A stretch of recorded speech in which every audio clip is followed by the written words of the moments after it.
వినాయక చవితి రోజు మా ఇంట్లో ఎలా సెలబ్రేట్ చేసుకున్నాము అనేది చూసేద్దాం. గల్లి గణేష్ పూజ అవ్వడానికైతే చాలా టైం పడుతుంది. ఇంకా డెకరేషన్ కూడా కాలేదు. ఇంకా మా ఆడపడిచి ఇచ్చిన వినాయకుడినే పెట్టుకున్నాము. ఫస్ట్ అయితే ఇలా పూజ అయితే కంప్లీట్ చేసేసాము ఇంట్లోనే. సో బుజ్జి వినాయకుడి కోసం మా మమ్మీ అయితే పులిహోర ఇంకా ఉండ్రాల పాయసం అయితే ప్రిపేర్ చేసింది.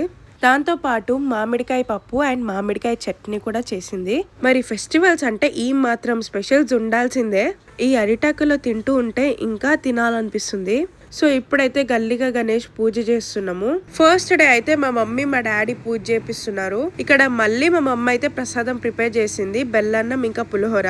చిట్టి తల్లికి అయితే ఇక్కడ చూడంటే అస్సలు చూస్తలేదు. ఎందుకు అలా అక్కడే చూస్తుందంటే ముందల్నే వినాయకుడు ఉండు ఇంకా మనల్ని పట్టించుకుంటుందా చెప్పండి. నాకైతే లైట్ గా కోల్డ్ అండ్ ఫీవర్ ఉంది. సో నా కోసం అంట ప్రేయర్ చేస్తుందంట చిట్టి తల్లి. అండ్ మా గణపయ్యని చూడాలని మీరు ఎంతో వెయిట్ చేస్తున్నారా? నెక్స్ట్ వీడియోలో